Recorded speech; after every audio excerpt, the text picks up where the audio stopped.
누가복음 19장입니다. 신약성경 128페이지에 있습니다. 1절부터 10절까지 한 절씩 교독하도록 하겠습니다. 신약성경 128페이지 누가복음 19장입니다. 예수께서 여리고로 들어가 지나가시더라.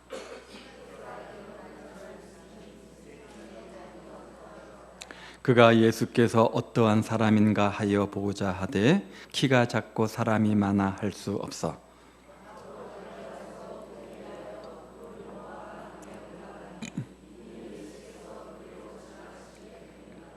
예수께서 그곳에 이르사 쳐다보시고 이르시되 삭개오야 속히 내려오라 내가 오늘 내 집에 유하여 하겠다 하시니 뭇 사람이 보고 수군거려 이르되 자기 죄인의 집에 유하러 들어 저가 자기 죄인의 집에 유하러 들어갔도다 하더라.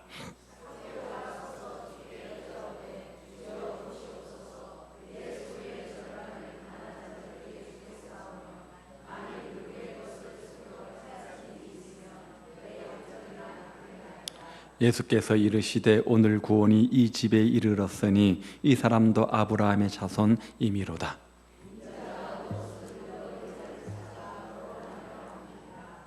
아멘.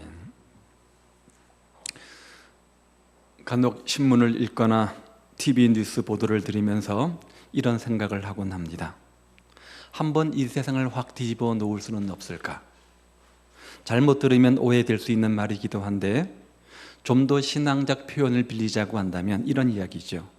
좀 더 선하고 좀 더 정직하고 좀 더 정의로운 사회로 바꿀 수 없을까? 우리 이 세상, 이 사회가 그런 세상이 될 수 없을까라고 하는 질문입니다. 우리 예수 믿는 사람들이 현실의 고통을 바라보면서 점점 어둡고 타락하는 이 세상, 이 사회를 바라보면서 하나님의 나라가 이 세상에 임하기를 사모한다면 아마 한두 번쯤은 저와 비슷한 생각을 해보았을 것입니다. 얼마나 이 사회가 거짓됩니까? 얼마나 음란합니까? 얼마나 사치스럽습니까? 돈 몇 푼 때문에 사람의 목숨을 죽이고 묻지마 범죄행위 마치 유행처럼 판치는 이런 시대 얼마나 잔인합니까? 얼마나 포악하고 불법이 난무합니까? 그런 현실을 보면 누구든지 이 세상이 좀 바뀌어야 되는데 라고 질문하지 않을 수 없다는 거죠. 그런데 그런 고민과 함께 떠오르는 중요한 질문 한 가지가 있습니다. 그렇다면 세상을 바꿀 수 있는 코드가 무엇인가? 과연 기독교가 세상을 바꿀 수 있는 대안이 될 수 있는가? 과연 교회가 세상을 바꿀 수 있는 유일한 하나님의 방법인가? 라고 하는 질문입니다. 저는 오직 교회만이, 오직 복음만이, 오직 예수님만이 이 세상을 바꿀 수 있는 유일한 하나님의 대안이라고 믿습니다. 왜냐하면 통계에 의하면 우리나라의 20억 이상의 재산을 가진 사람들, 소위 말하는 100만 장자에 해당되는 사람들이 약 10만 명이라고 합니다. 정확한 수치는 아닙니다. 왜냐하면 많은 사람들이 자기 재산을 숨겨놓고 있기 때문에 정확하게 세금 신고를 하지 않기 때문에 적어도 이 숫자보다는 더 많은 숫자일 겁니다. 거기에다가 그분들의 가족을 포함하면 적어도 50만 명 이상 정도는 소위 말하는 부유층에 해당되는 사람들입니다. 그런데 다 그렇지는 않지만 이 50명에 의해서 소위 말하는 사치, 소위 말하는 과소비, 소위 말하는 물질 만능주의, 배금주의가 판치는 세상이 되었습니다. 그들에 의해서 물질면 다 되는 그런 가치관, 그런 세속주의가 우리 안에 물들게 되었다는 것이죠. 그렇다면 1,000만 명 성도 중에서 90%는 제쳐놓고 10%가 해당되는 100만 명 가지고 한번 이야기를 해보죠.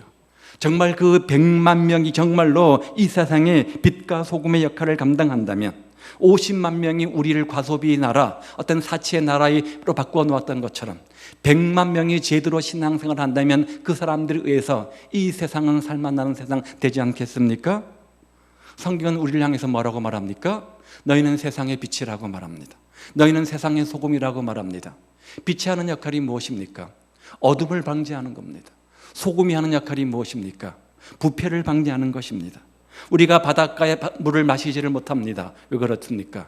짜서 못 마시는 거죠. 그 바닷가의 염분이 3%라고 합니다. 우리나라에는 소금된 빛된 성도 20%가 있습니다. 그 중에 10%, 20%만 제대로 그 역할을 감당한다고 한다면 우리 사회는 환하게 밝아야 되고 우리 세상은 이렇게 어두울 수 없고 이렇게 부패될 수가 없습니다. 돈 있고 제 마음대로 쓰는 몇십만 명의 사람들이 한 나라의 이미지를 사치, 과소비에 물든 모습으로 바꾸어 놓는다면 정말 예수님의 복음을 가지고 이 세상에서 재구실을 하는 100만 명의 성도가 있다고 한다면 충분히 이 세상을 바꾸어 놓을 수 있지 않겠습니까? 따라서 오직 교회만이 이 세상을 바꿀 수 있는 유일한 하나님의 대안이요 유일한 하나님의 방법임을 우리는 믿습니다. 오늘 본문에는요 삭개오가 등장합니다. 너무나 잘 아는 내용이죠.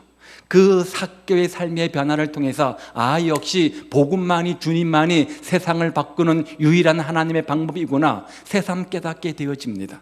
그는 여리고에서 세리장으로 있던 사람이죠. 여리고는 하나님의 낙원, 하나님의 도성 그런 뜻을 가지고 있는 도시입니다. 아름다운 도성이었습니다. 무역의 중심지였습니다. 그래서 부촌이 있었죠. 그런 부촌에서 세리장의 자리에 앉아 있을 정도라고 한다면 그가 얼마만큼의 재력을 가진 사람인가 우리가 미루어 짐작해 보게 됩니다. 당시 세리는 유대인들이 무시하는 네 부류의 사람 가운데 하나였습니다. 돈은 많았지만 창녀나 이방인과 죄인처럼 취급받던 사람이 바로 세리입니다.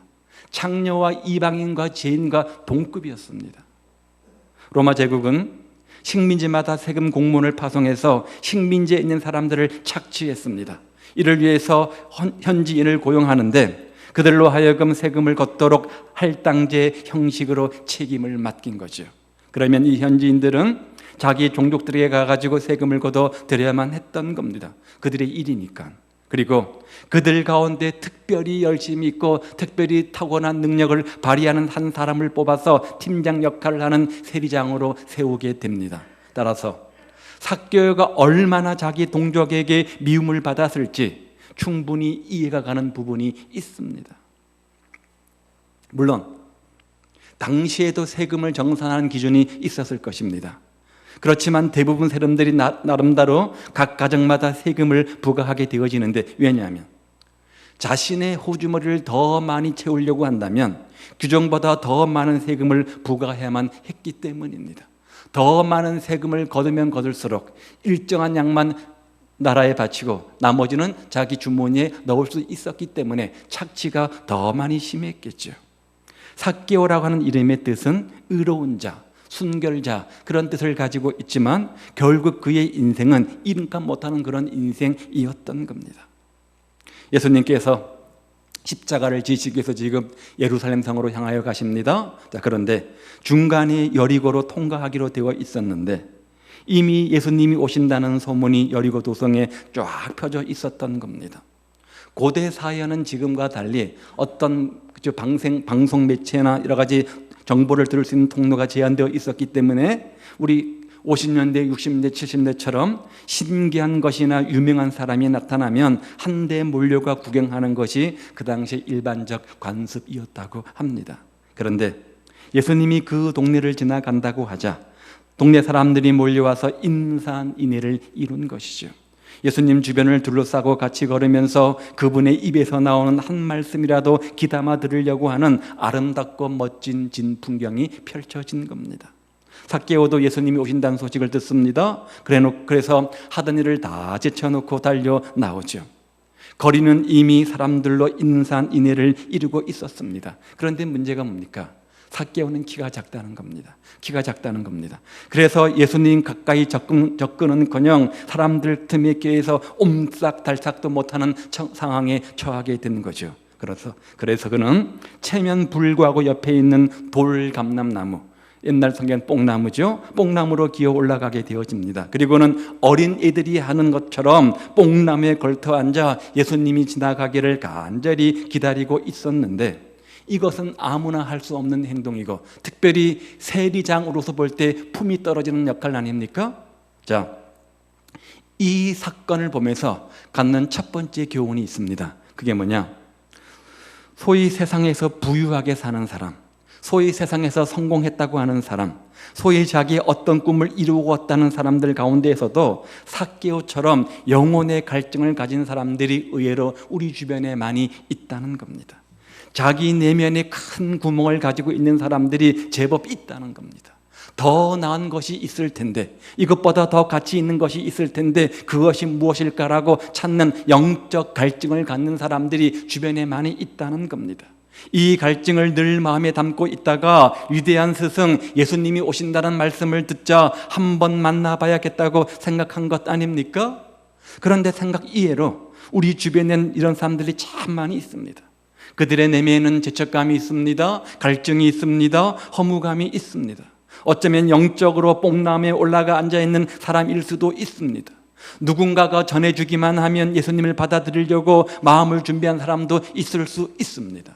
또한 아직까지는 아니지만, 그만큼 준비되어져 있지는 않지만, 아직 예수님에 대해서 잘 모르지만 세상의 것으로 만족과 평안을 누릴 수 없다, 그 사실을 깨닫고 다른 대안을 찾는 사람들이 우리 주변에 참 많이 있는 것들을 봅니다. 세상의 부와 세상의 명예와 권세가 나에게 참된 만족을 줄 줄 알았는데 그 모든 것을 가져보았지만 허무와 공허감으로 꽉 차서 또 다른 참된 영적 진리를 찾는 사람들이 우리 주변에 참 많이 있다는 거예요. 우리는 이런 사람들이 있다는 것을 먼저 인정해야 됩니다. 여러분은 세상 사람들을 어떤 눈으로 보십니까? 마음에 큰 구멍 가진 사람으로 봅니까? 어떤 사회적 지위, 부와 명예를, 권세를 가지고 있다고 할지라도 예수님이 그 마음속에 없으면 지옥 갈 사람, 불쌍한 영혼을 가진 사람, 그렇게 불쌍한 마음으로 보십니까? 그들의 마음속에 공허감을 가지고 있음을 인정하고 보십니까? 아니면 그들이 살고 있는 큰 집만 눈에 들어옵니까? 그들이 앉아있는 큰 부와 명예와 권세, 지위만 눈에 들어옵니까? 그들이 소유한 막대한 재산만 눈에 들어옵니까? 만약 그렇다면 우리의 눈은 잘못되어져 있는 겁니다. 우리의 눈은 잘못되어져 있는 겁니다. 따라서 제대로 봐야 됩니다. 그들의 집을 볼 필요가 없습니다. 그들의 재산을 볼 필요가 없습니다. 그들이 꾸미고 있는 사는 것들을 볼 필요가 없습니다. 그들을 둘러싸고 있는 환경과 조건을 볼 필요가 없습니다. 정말 우리는 성령의 눈을 가지고 그들의 내면 깊은 곳을 볼 줄 알아야 된다는 겁니다. 예수가 없기 때문에 세상의 모든 것을 가지고 있음에도 불구하고 마음의 큰 공간, 허무함을 가지고 있다는 것을 우리는 믿어야 됩니다. 그럴 때 그런 그들에게도 예수님을 전해야 되겠다, 그런 마음이 드는 거잖아요. 저 사람이 세상적으로 성공하고 부유하고 행복할지 모르겠지만 영적으로 주님을 못 만났기 때문에 영적으로 불쌍한 영혼이다, 영적으로 불쌍한 영혼이다, 우리가 그런 영혼들에게 정말 예수님을 전해야 되겠다, 그런 불쌍한 마음을 갖게 되는 거잖아요. 드디어 예수님이 지나가십니다. 예수님이 나무 위에서 기다리고 있는 삭개오를 모르실 리가 없습니다.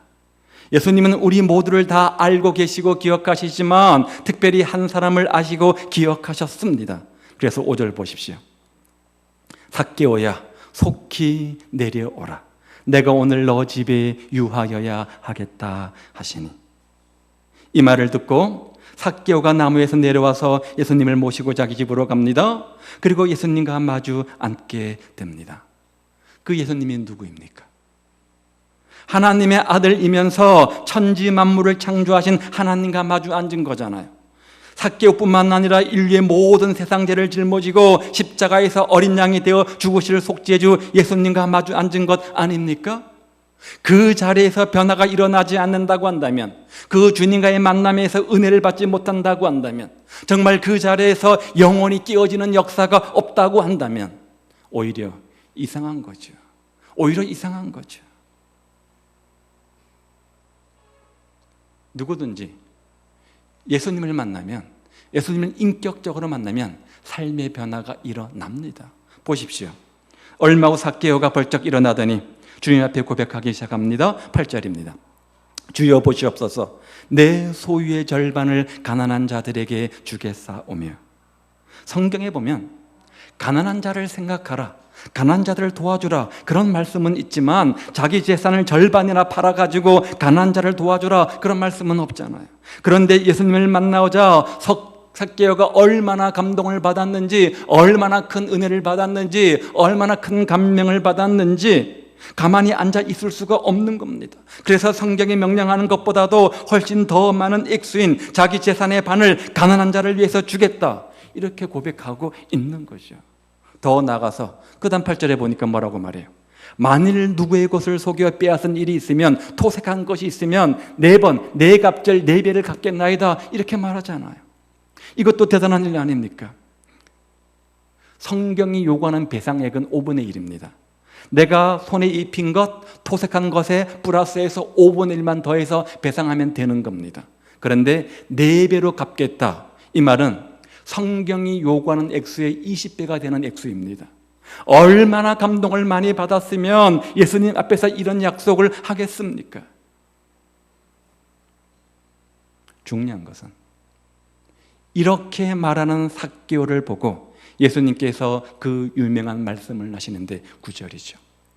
오늘 구원이 이 집에 이르렀으니, 오늘 구원이 이 집에 이르렀으니.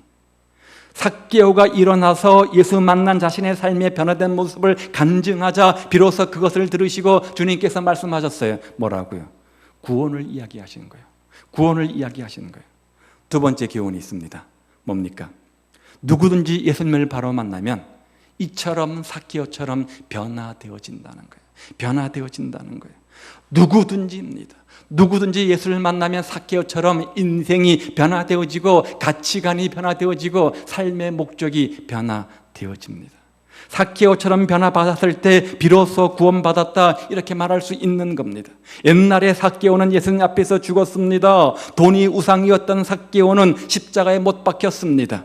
이제 예수 안에서 다시 살아난 삭개오는 새로운 피조물이 되었습니다. 그렇게 변한 삭개오를 보시고 주님께서 이렇게 말씀하시는 거예요.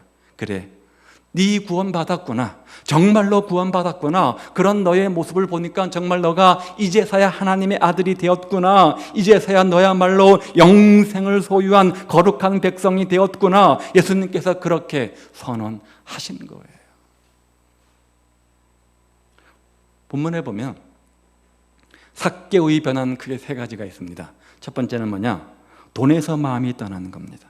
돈에서 마음이 떠나는 겁니다. 삭개오가 누굽니까? 성경에서 삭개오처럼 돈을 밝히던 사람도 없습니다. 인생의 전부가 돈이었습니다.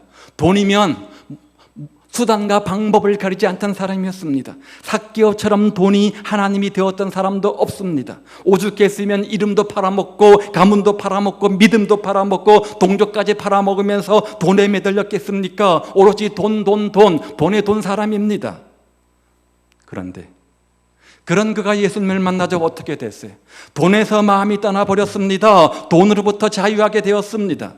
이처럼 누구든지 진정 예수님을 만난 사람은 그 마음에서 우상이 없어진다는 거예요. 돈이 우상이었던 사람은 돈에서 마음이 떠나게 되어집니다. 명예가 우상이었던 사람은 명예에서 마음이 떠나게 됩니다. 정욕이 우상이었던 사람은 정욕에서 그 마음이 떠나게 됩니다. 누구든지 예수님을 인격적으로 만나면 이런 삶의 변화가 반드시 우리 안에서 일어나게 되어져 있습니다. 그렇다면 과연 우리 자신에게도, 과연 우리에게도 이런 변화가 일어나고 있는지 한번 살펴보십시오. 이런 변화가 없다면, 이런 변화가 내가 예수님을 수십 년 믿었음에도 불구하고 없다면 내가 예수 믿고 구원받았다, 그렇게 말할 수 없는 겁니다. 두 번째 변화는요, 고통당하는 이웃에 대해서 마음이 열리기 시작했다는 거예요. 자, 그런데 문제는 불행하게도 한국교회 비극이 뭡니까? 많은 사람들이 입으로 예수를 고백하고 주일날이면 10,000,000명이 되는 사람들이 교회를 향해서 예배를 드리지만 구원이 확신이 있다고 말하지만 실상 내면은 돈의 노예가 되어서 돈에 끌려다닌다는 거예요. 돈이 하나님 되어버렸잖아요. 돈이 하나님 되어버렸잖아요. 돈 이야기만 나오면 믿음도 없습니다. 하나님도 필요 없습니다. 모든 것 다 소용없고 돈이 전부가 되어버렸습니다. 그런 사람들이 교회 안에 얼마나 비일비재한지, 물질 만능주의가 우리 마음 생각들을, 우리 가치를 꽉 붙잡고 있는 사람들이 얼마나 많이 있는지. 그래서 이 사회가 안 변하는 거잖아요. 우리가 믿지 않는 사람들과 비교해 볼 때 나은 것이 하나도 없어요. 나은 것이 하나도 없어요. 구별된 것이 하나도 없어요. 그러니까 이 사회가 요명요권 아닙니까? 그런데 정말 예수를 만난 사람들은 우상에서 돌아서게 되어져 있습니다. 돈이 우상이었던 사람들은 돈에서 자유하게 되어집니다. 이게 복음의 능력이잖아요. 이게 하나님의 능력이잖아요. 만약 이런 사건이 나에게 일어나지 않았다고 한다면 일어나게 해달라고 기도하십시오. 그렇지 않으면 주님께서 이 집에 구원이 임하였다, 그렇게 말씀하실 수 없습니다. 돈이 우상이었던 삭개오, 예수님을 만나자 그 생명 같은 피 같은 돈을 주 앞에서 배설물로 여기는 결단이 있었습니다. 두 번째는요, 이웃에 대한 고통을 알기 시작했다는 거예요. 얼마 전까지만 해도 가난한 사람들이 어떤 고통을 당하는지 아무런 관심이 없었어요. 그저 내 착지의 대상이었어요. 내 돈벌이의 수단이었어요. 내가 잘 살고 내가 잘 먹고 잘 살고 떵떵거리면서 내 자식 행복해 주면 그것은 끝이었습니다. 오직 그것만 관심이 있었습니다. 다른 관심은 없었어요. 그런 그가 예수님을 만나자 가난한 사람의 눈에 들어오기 시작하죠.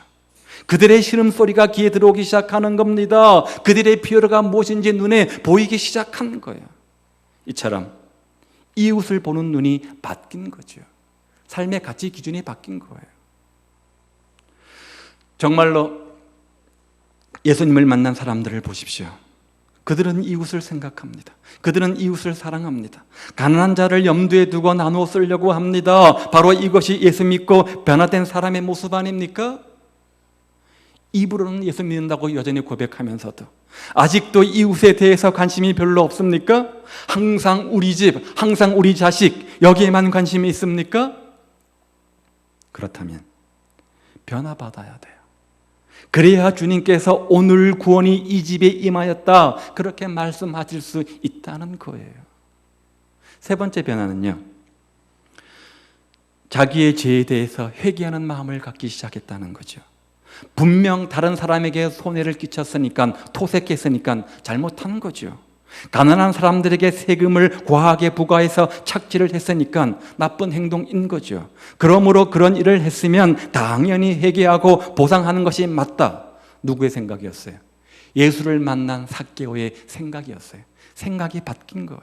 그런데 흔히 우리가 예수 믿고 죄 용서받고 변화받았다, 은혜 받았다, 너무나 쉽게 입술로 고백하지만 그런 우리의 삶의 모습은 어떻습니까? 그럼에도 불구하고 진정 회개하는 사람들이 얼마나 많이 있는지 몰라요.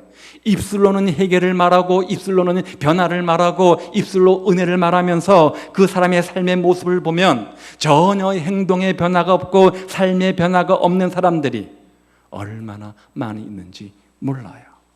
그런데 진정한 변화는, 진정한 회개는 삶의 변화를 동반합니다.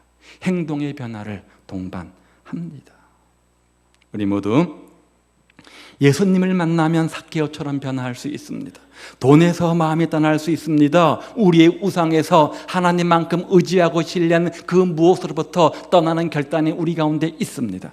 또 이웃을 향해서 마음을 열 수 있습니다. 자신의 죄에 대해서 진정한 해결을 할 수 있습니다.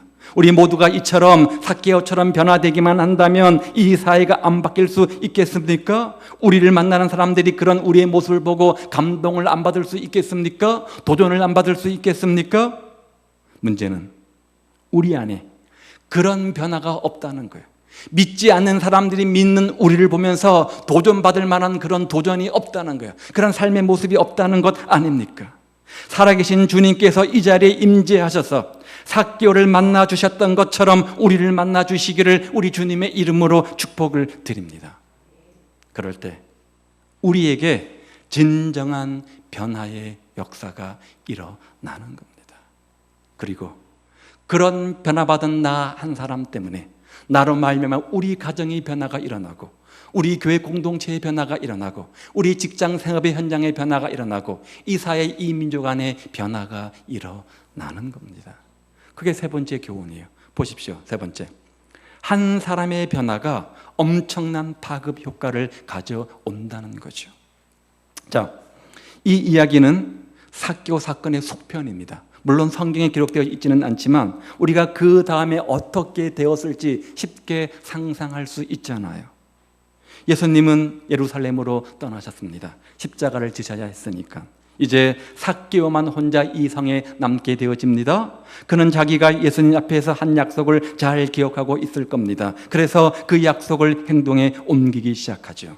먼저는 재산을 팔았습니다. 정리했습니다. 반을 나누고는 그 동네 빈민촌을 찾아다니면서 가난한 사람들에게 예수의 이름으로 구제하기 시작합니다. 그런데 아마도 사람들은 그런 삭개오의 모습을 보고 기절초풍했을지도 몰라요. 세리장으로서 악명 높았던 그 사람이 갑자기 천사의 얼굴하고 나타나가지고 예수님을 말하면서 집집마다 다니면서 구제하는 것이 아닙니까? 이 사실이 여리고성을 들썩들썩하게 만들었을지도 모릅니다. 그뿐만이 아니죠. 장부를 들고 나와가지고는 자기가 토색한 집안에 찾아가가지고 내가 당신 집에 세금을 지나치게 부과해가지고 이만큼 손해를 끼쳤네요. 제가 장부를 보니까요 10만 원을 더 받았습니다. 10만 원 손해 끼친 것 같은데 여기 4배를 보태가지고 50만 원을 돌려드릴 테니 받아주십시오. 그리고 용서해 주십시오. 얼마나 놀라운 일입니까? 그러면서 저는요 예수님을 만났어요. 예수님을 만나보니까 그동안 내가 얼마나 엉터리로 살았는지, 얼마나 잘못된 삶을 살았는지 발견하게 되었습니다. 그래서 이렇게 회개합니다. 용서해 주시기 바랍니다. 그렇게 말한다면 얼마나 큰 충격을 받겠습니까? 저렇게 세리장 삭개오가 변하다니 도대체 예수가 누구인가? 도대체 예수라는 것이 어떤 의미가 있는 건가? 어떤 능력이 있길래, 어떤 힘이 있길래, 어떤 은혜가 있길래 저런 사람이 그렇게 변할 수 있을까? 이로 인해 여리고에 엄청난 변화가 일어날 것은 두말하면 잔소리죠. 안 봐도 비디오입니다. 우리도 우리 주변에 있는 사람들에게 전도하면 이런 놀라운 기적이 일어날 수 있다고 믿으시기를 바랍니다. 우리 주변에 삭개오 같은 사람들이 얼마나 많이 있습니까? 수단과 방법을 가리지 않고 남을 짓밟고 성공하면 그것으로 끝이다. 내 가족, 내 인생만 행복하면 됐지. 우리만 잘 먹고 잘 살면 됐지. 그것을 수단과 방법 가리지 않고 인생의 목표로 삼고 사는 사람들이 얼마나 많이 있어요. 그런 사람들을 찾아가서 예수님을 전하면 굉장히 놀라운 일이 일어날 수 있다는 겁니다. 아이고, 저 사람이 이 세상에서 저렇게 떵떵거리며 잘 먹고 잘 사는데, 저렇게 부와 명예 권세를 누리고 사는데 우리가 예수 믿으라고 말 한마디 한다고 어디 되겠습니까? 찔러봐야 피 한 방울도 안 나올 텐데요. 그렇게 생각할지 모르겠지만 막상 그들에게 복음을 전해보면 생각지도 않은 사건들이, 기적들이 우리 주변에서 비일비재하게 일어나는 것들을 우리가 봅니다. 왜냐하면 그들은 마음이 비어있기 때문에 그래요. 마음이 비어있기 때문에 그래요. 그러므로 우리가 예수님을 바로 전하기만 하면, 우리 자신의 변화된 모습을 그들에게 제대로 보여주기만 하면 그들이 예수 믿고 삭개오처럼 얼마든지 변화되어질 수 있습니다. 그리고 그렇게 변화받은 그들을 통해서 한국 사회가 달라지는 거예요. 타임지에 실린 기사 하나를 소개합니다. 아시아의 5대 용, 한국도 거기에 포함되어지죠. 그 5나라 가운데 가장 외도율이 높은 나라가 한국이라고 하죠. 한국 성인 남녀 2,500만 명 중에 20% 해당되는 500만 명이 외도를 한다고 합니다. 지금은 간통법이 사라졌으니까 아마 더 심할지도 모르겠어요. 남편은 남편대로, 아내는 아내대로 서로 모르게 잘못된 관계를 갖습니다. 미혼의 젊은이들은 어떻습니까? 마찬가지죠. 혼전 임신은 뭐라고요? 결혼 필수품이라며요. 그렇죠? 그런 말이 유행할 만큼 우리 시대가 얼마나 성적으로 타락했는지 보여주는 거죠. 이 모든 게 다 외도입니다. 서울 고검 검사가 쓴 칼럼에 의하면 최근 공개된 미성년 성폭행자 명단이 대부분 20대에서 40대까지인데 그들 중에는 교수, 교사, 의사, 약사, 언론인, 영화감독, 회사원, 외국인 강사, 물론 성직자도 있습니다. 다양한 직업을 가진 사람들입니다. 그런데 소위 말하면 성공했다고 하는 사람들, 소위 잘 산다고 하는 사람들, 잘 나간다고 하는 사람들, 자기가 목표한 만큼 재산을 모았다고 하는 사람들, 이런 사람들이 이런 짓을 하고 있다는 거예요. 단순한 재미로 좀 더 자극적인 것들을 원해서 이런 일을 한다는 거예요. 요즘은 성적인 만족감을 갖지 못하고 마약에 손을 대는 사람들이 더 많아진다고 하죠. 고검 검사가, 고등법원의 검사, 이것들을 전문적으로 하는 사람이 말한 말이니까 틀림이 없을 겁니다. 왜 그럴까요? 왜 사람들이 이런 데 빠지는 겁니까? 그들 마음에 구멍이 있기 때문에 그래요. 세상의 부와 명예와 물질로 채울 수 없는 공허함이 그들 마음속에 자리 잡고 있기 때문이에요. 벌면 벌수록, 성공하면 성공할수록 행복할 줄 알았는데 점점 마음에 큰 공허가 생기는 것들을 그들이 보는 겁니다. 느끼는 겁니다. 그래서 더 좋은 것, 더 쾌감을 주는 것, 더 자극적인 것들을 자꾸만 찾게 되어집니다. 그러면서 아, 인생 허무하구나, 자살하는 거예요. 따라서 우리가 이런 사람들을 그대로 내버려 둘 수 없다는 거죠. 그들에게 전도해야 된다는 겁니다. 그들도 삭개오처럼 주님 만나기만 하면 얼마든지 변화되어질 수 있고, 그런 사회적으로 영향력 있는 사람들이 변화받은 그들 한 사람 한 사람을 통해서 또 다른 사람들에게 선한 영향력을 끼칠 수 있다는 거예요. 이게 복음의 능력이요, 이게 하나님의 역사 아닙니까? 그런 사람들이 변화되어 하나님 앞에서 바로 쓰임받게 되어지면 이 세상은 달라집니다. 이 세상은 새로워지는 겁니다. 따라서 하나님의 복음만이 유일한 세상을 변화시키는 하나님의 대안이요, 하나님의 방법이라 이렇게 말할 수 있습니다. 그러므로 먼저 우리 자신이 변해야 됩니다. 내가 먼저 변해서 세상을 바꿔야 되고, 그 다음 내 주변에 있는 사람들을 전도해서 하나님을 만나게 함으로 그를 통해서 하나님의 기적이 온 세상에 파급될 수 있도록 노력해야 됩니다. 왜냐하면 이것이 하나님의 대안이니까, 이것이 하나님의 유일한 방법이니까. 우리는 복음의 능력을 믿습니다. 우리는 주님의 능력을 믿습니다.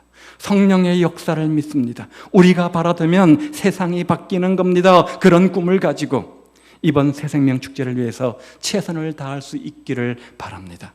열심히 전도하시기를 바랍니다. 나 한 사람이 변화되어서 그런 나 때문에 우리 가정, 우리 남편, 우리 아내, 우리 자녀를 위해서 기도하고 그들을 변화시키십시오. 복음만이 세상을 바꿀 수 있습니다. 동영상을 하나 보도록 하죠.